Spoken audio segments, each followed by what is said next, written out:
Hi folks.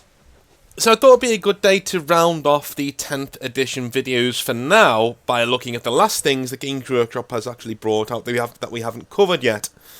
That being, mainly, how to build your army going into 10th edition, the actual mechanics of building it, the advice that they're giving you anyway, and the anatomy of the new datasheet. Interesting stuff, because we're going to learn how to build our armies going into 10th, and what opinions we should glean from what they're telling us thus far. If you like what I do, the subscribe button is down below, the Patreon is also down below.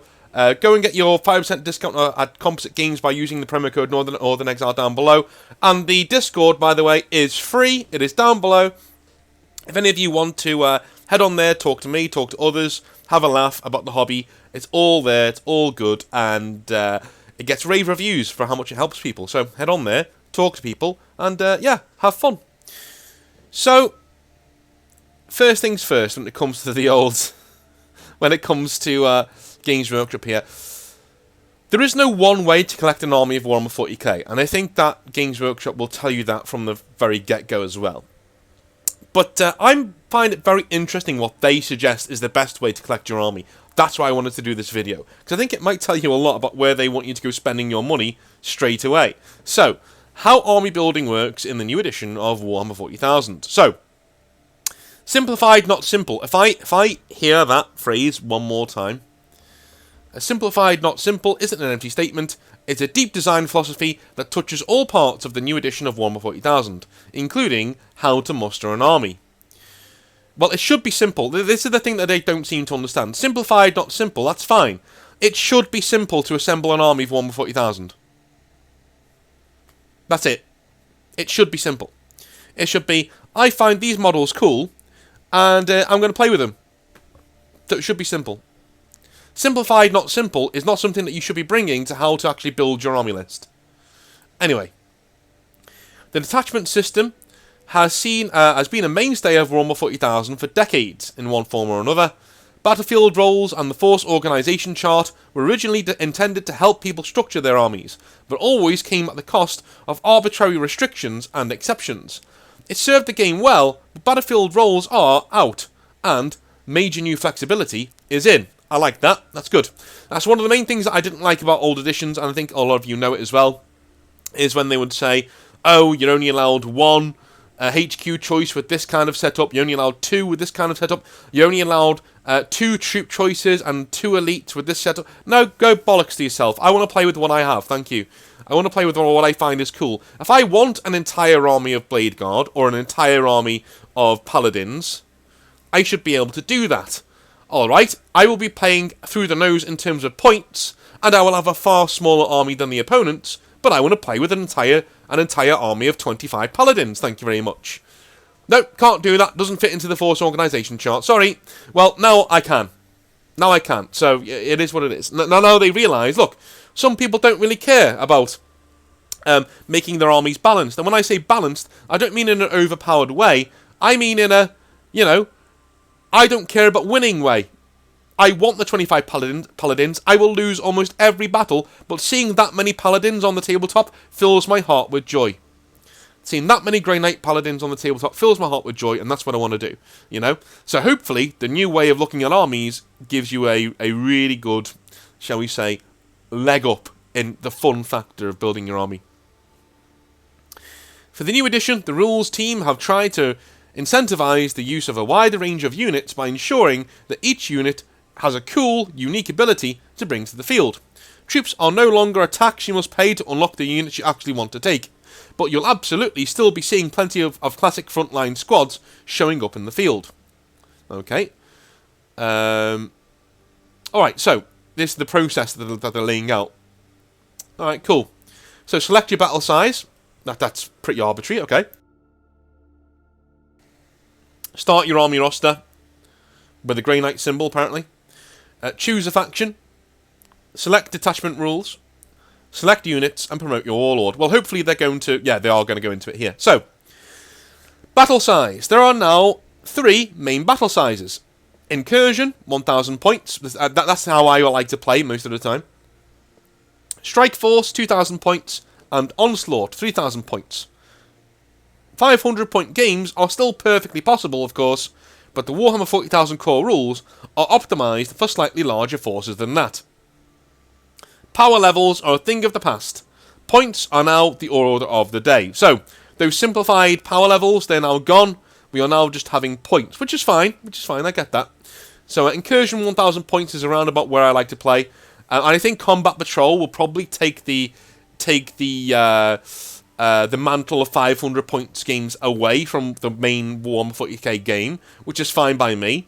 I would still like there to be more balanced options of 500 point games, but hey, it is what it is. Army roster. Rosters can be anything you want them to be. Good. You will be able to download the blank printable roster sheets from Warhammer Community, use the upcoming and new Warhammer 40,000 app, or write it all down on a piece of paper. Just make sure your opponent can see it before you start. This step hasn't changed. Pick your favourite army and prepare for battle. This step also decides your faction keyword. Note that it's quite rare to pick allies in most game modes. It's assumed that your core force will be drawn from a single faction. However, if you want to play a larger game representing the combined forces of, say, an Imperial Indomitus Crusade fleet, you absolutely can in a casual setting. So, that's very, very, very important. What they're saying is, okay, do you know that thing that I don't like that role-playing game writers do that I really hate? When they say at the start of your rulebook, hey, if you don't like a rule, change it, because the main rule about this game is having fun. So change any of these rules to your specifications to let you have fun. No, I don't think I will, because I paid for this rulebook, and I paid out the nose for this rulebook most of the time. I want you to write the rules for me, and I want them to be robust enough that I can play the army that I want, I can play the character that I want in your setting, without people getting pissed off. That was your job. If you're telling me to just make up my own rules, you're failing at your job, you're not doing your job, that's the height of laziness. Just is what it is. I understand the most important game of Warhammer 40k is having fun, I get that, but still, the rules should be robust enough where fun can be had without needing to bullshit the rules along, right? What they're saying here, by saying you can bring allies in casual games, is saying we're not doing the rules for it because we can't be bothered. We can't be bothered, making sure the game is balanced enough to have certain factions mixing with certain others, so you can't do that. Go and do it in a casual setting in your own games where we don't have to worry about it. I can see why they're doing that, because the game would be a nightmare to optimise if you can mix and match Imperial armies, for instance, and Chaos armies, and Eldar armies from all over the place, but still, it's kind of disappointing that you can't do that in the core game. But anyway, moving on. Select detachment rules. Here's where the differences begin to show themselves. Instead of choosing a sub-faction or constructing your own, you now choose a single set of detachment rules for your whole army. These include special abilities, enhancements, stratagems, and unit restrictions. Yeah, so we've seen this in a previous video. I like these. I like the detachment rules. I think they're suitably very powerful. And basically the ones that we've seen from Space Marines are very powerful, and the ones that we've seen from Tyranids are very powerful, but rather circumstantial. I'm really, really hoping that everybody's rules, that when it comes to things like detachment rules, are very powerful on the get-go. If they're not, I can see a lot of people who are not Space Marine players getting a little bit annoyed with certain things that are going on. But anyway, moving on. For instance, you might be playing as the Gladius Task Force of the Adeptus Astartes. Your faction gives you the Oath of Moment army rule. More on this next week, we've already covered that. While your detachment gives you access to 6 unique stratagems, on top of the core group in the main rules, as well as 4 exclusive enhancements for your Space Marine characters. It also bags you the Combat Doctrines ability, which allows you to pick up from 3 powerful doctrines during your command phase. If this sounds confusing, it's because simplified not simple is kind of a load of bullshit, because this is not simple. Okay, this is not simple. If you got confused listening to me read that, then yeah, you're proving my point. This is not simple. This is the same rules, rewritten again in a different format, with certain cool bits added in here and there. If they're saying that, hey, there's no longer 20 stratagems to choose from, there's 14. And that means we've streamlined the game and it's easier to play. Go fuck yourself. That's not what that means. Literally, that's not what that means. You're not doing what you say you're doing, if this is where we're going. And that just is what it is. I'm really hoping that's not the case. I don't want to be... Which one of these 13 stratagems do I use now? It just slows down the game. It makes you think that you're missing something. And you just... It's so hard to just get on the tabletop and play and just have a good time without thinking, oh my god, I've forgotten half of my rules. You know? It's part of the fun. This game shouldn't just be for savants who can remember 90 different rules at the same time and know exactly when to play them at exactly the same time. It shouldn't be for them. It should be for everybody, right? A lot of people are going to get triggered by that, but I don't care. You know, my channel, my rules, go fuck yourself. Like, I'm being honest in my appraisal here. It should be for everybody. Everybody should be able to pick up a game of 40k and play the core rules. Not the bullshit rules that are steamed down and chopped down for everybody to, you know, the really simple ones. I mean, the core rules. Anybody should be able to pick up the core rules and just get started. If your game doesn't do that, it fails. It's a failure, right? Combat Patrol shouldn't be the beginner-friendly part of 40k. It should be another way to play the core game of 40k at a smaller point level. So people who have only just bought one box set of Marines or one box set of this or that, right? It shouldn't be a boiled-down version of 40k. 40k should be 40k. And it should be pliable and malleable enough to be used by just about anybody, but be hard to master. Easy to pick up, hard to master. Again, I think they're missing the point. I think they over-egged the pudding yet again.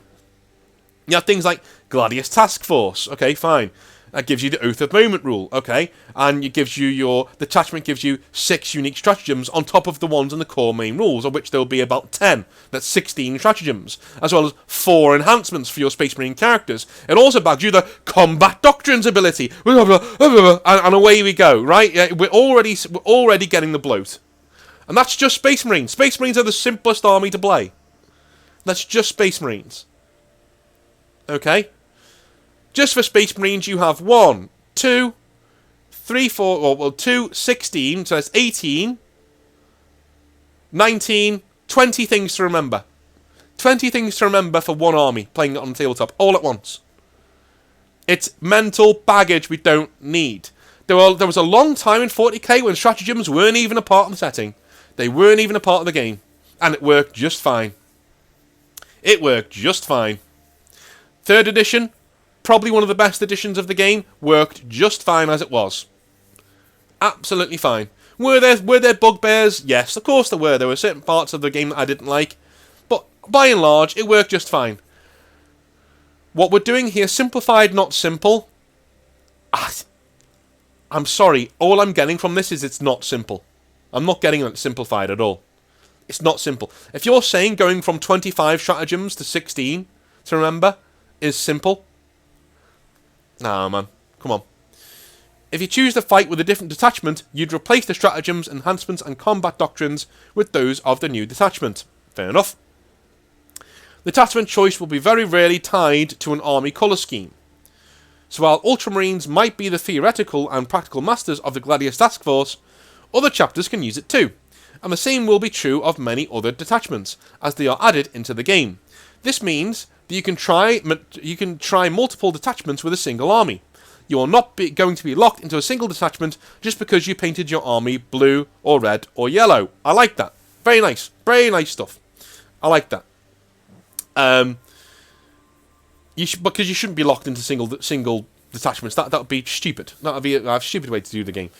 But apart from that, yeah, things are looking pretty okay. I need to see how this plays before I really go ham into it. I just can't see how this is simplified. I can see me playing this game and getting used to it after 5 or 6 games. The ideal sweet spot of 40k, though, is 1 or 2 games. I'm a normal guy. I think, you know, in terms of memory, brain power, everything. Normal, average, run-of-the-mill. It would take me about 5 or 6 games to get used to this. And even then, I'd be missing things. You know, further on, I'd still be missing things. I'd still be making stupid mistakes that cost me games. That annoys me to no end, right? It should be 1 or 2 games. 1 or 2 games of 1,000 points of 40k, and you've learned what you need to do to play and win. And then, because it's hard to master, it then opens up to a whole breadth of tactical options for you, right? What they're describing here is the core rules. What people don't seem to get is, well, no, they're just giving you options. No, man, these are the core rules. We're not even into the options yet. These are the core rules. These are the rules that you do to make your army tabletop ready. There's going to be a whole slew of other rules that you can pick up and add to your army as you're going in. Every single unit will have different rules and different markups and different abilities as well that you've got to remember. These are just the bog standard rules I'm talking about. There's so much more to remember than this. Simplified for me is gutting most of this. Combat doctrines, oath of moment, detachment, gutting most of this. Most of that's gone, right? If you're going to really simplify the game, most of that's gone. Most of it's in the bin, right? You would have your detachments, fine, and each detachment comes with a few special rules. That's it. That's all we needed. You get your detachment, and each detachment comes with a few special rules. Done. Absolutely done. No problem. And each codex gets access to 10 stratagems. Done. And we can go from there, and we're done. We don't need to do anything else. We don't need your combat doctrines. We don't need any of that gumph. We just need what we've got here. What we've got there. That's all we need. Right? We need your detachment that gives you a few special rules that are really powerful, and your 10 stratagems that come in the codex. Also for free, by the way. Your 10 stratagems that come for free as part of being a Space Marine chapter. Right? Done. Brilliant. Move on. That would be a simple game to master. A simple game to pick up, but a hard game to master, because you're mastering when to use those stratagems and when to use those really powerful detachment rules. It's really easy to get your army on the tabletop and maybe fudge a few wins, but it's really hard. Well, it's much harder to become a pliable, reliable player who racks up wins because of really cool tactical use of stratagems and your detachment special rules, right? That's not what this is. This is bloat already. From me, anyway. I could be talking nonsense. I often do talk nonsense. Okay. This is an incredibly flexible system that will allow for many weird and wonderful armies in future codexes. Again, they will add rules. So don't be coming into this thinking, oh, well, this is nice and simple. They're going to add tons of rules in the new codexes, guys. Tons of them. Absolutely tons of them. Okay. Pick units. Pick units. Alright. You need at least one character, a maximum of each epic hero. So you can have a maximum of one Primarch or something. Up to 3 of the same data sheet. Up to 6 of the same battle line or dedicated transports. Right? So you can have up to 6 troops. Up to 3 units of the same data sheet that aren't troops. You can have 1 epic hero, such as a Primarch or whatever, right? And you need at least 1 character to lead your force. That's it. That I like. I really wish that they would explain the difference here, because up to 3 units of the same data sheet. Well, normal battle line troops have the same data sheet, but I can have 6 of them. What do you mean? Why is it different? Explain, please, right?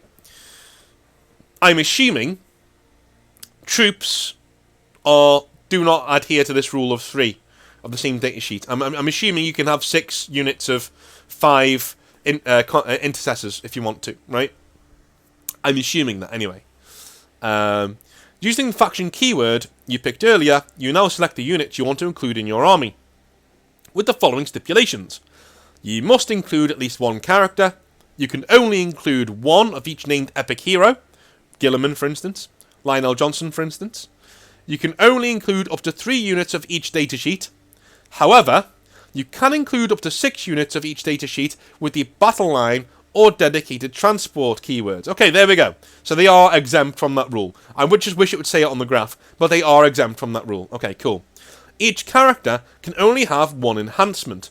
You can't include more than 3 enhancements in total, and these must all be different. Again, gumph. Fucking gumph. Again, all of this is fine, but they always have to add more, don't they? They always have to add more. Each character can only have one enhancement. You can only include you can't include more than 3 enhancements in total, and they all have to be different.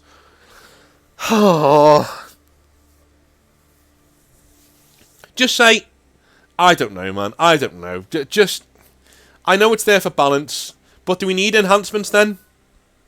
Do we need them? Or can each character just come with an enhancement baked in? It's just admin. It's just admin we don't need. You know, I'm the ultra streamlined, designer.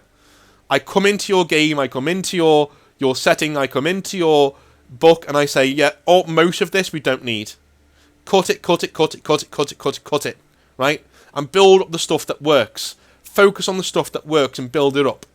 Focus on the stuff you're good at and build that up as a writer. Most of the other gumph don't need that. Just focus on the stuff that you're good at. Focus on the stuff that really we need to know for the story going forward, especially if it's a fantasy one. Same with games. And Games Workshop, all they do is they give you a tabletop game, man. It's the same as every other one you find out there. Every single one of these goes through editors to make sure that shit like this normally doesn't find its way to the final release, because it contradicts and it's open for abuse. It's a grey area. Get rid of it. Get rid of it. Alright?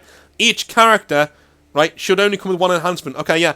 They should come with a boilerplate enhancement. A captain in Gravis armor should come with one enhancement, and that's the enhancement that he has. Each character should come with a different one. You shouldn't need to pick it. It's just there. It's in his stat line. Done. Right? The way that you get your how do I put it? Your creativity out there is you can give him different loadouts and different swords and a shield and a thunder hammer and a jetpack or whatever. A bike, a dedicated bike. You can do that. Right? You can have like pets, I don't know, like you can do something like that. But like all this stuff, all the background stuff, all the non-fun stuff of I'm going to take this enhancement up, it gives me a +2 to my sword and right, all that stuff should be done. That should be under the hood. That should be baked in already. All of the creative stuff should be left to us. What sword does he have? What shield does he have? What relic does he have? What all that kind of stuff should be left up to us. Stuff like enhancement should just be baked into his stat line. Done. You pick him, he's done, he's there. All you got to do now is express yourself in what your captain in Gravis armor is going to look like. How you're going to convert him, how you're going to use him, right? That's why I love Grey Knight so much. You can make your Brotherhood captain be whatever you want. Like literally, you can have any sword or shield or weapon in the codex he can have. You can have whatever kind of one you want, and you can make him look as unique as you like. That's what I love about Grey Knights. And every army should be similar in the way they approach their characters. Anyway. Alright. And that's it. Select your Warlord. You now choose one character as your leader. They gain the Warlord keyword, and you're ready to select your missions. Okay, fair enough. There's real power in the simplicity of the new system. Now, no detachment will ever need more than a couple of pages to cover all of its unique rules and restrictions, meaning there will never again be any need to waste time flicking through codexes to find the right rule. From the very start of this new edition, we'll be releasing dozens of packs of affordable index cards. Well, you have to pay for them. Wonderful. Which will collect all your rules and data cards in one place for easy reference. These will also be available free online and in the new app. Good. Excellent. And again, don't be fooled by that. The codexes will come with more options, and they will come with more powerful rules than what we actually get as bog standard armies. Moving on.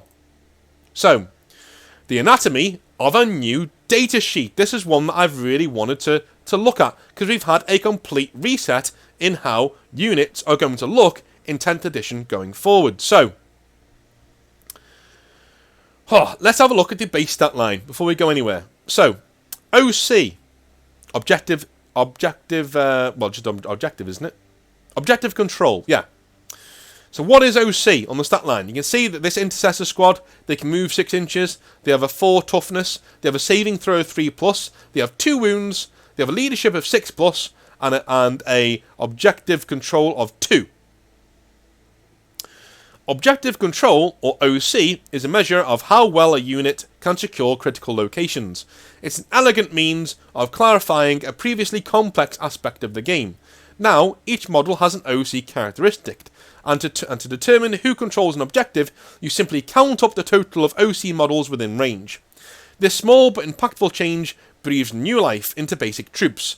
Taking and holding ground is a newfound speciality and a clear key to victory. Warriors that were previously categorized as troops will generally have a higher OC than elite units, whose job is not to hold ground, but to strike and move on. Vehicles and monsters also own more substantial OC, so knights and the like can muscle smaller units off of objectives. I like that. So, I'm guessing the higher your OC, you add that to your score when you're counting it up. So if you've got three intercessors holding on objective A, and I've got 4, then my final score would be 8, and your final score would be 6. 2, 4, 6, 8, 2, 4, 6, right? That kind of a thing. But if you've got 3 characters there, and they have an OC of 1, your final score will be 3, and my final score will be 6. Right? Even though you've got more powerful units there, my units are better at holding down objectives. How does leadership work? Leadership is much more impactful in the new edition.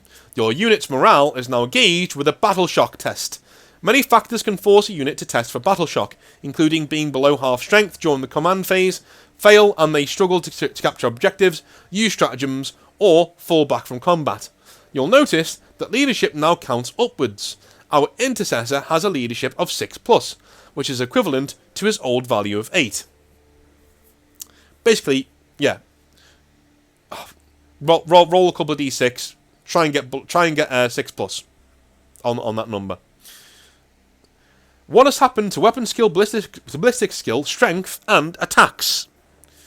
Offensive characteristics are still very much in the game, but now live on weapon profiles to keep datasheets clear and easy to read.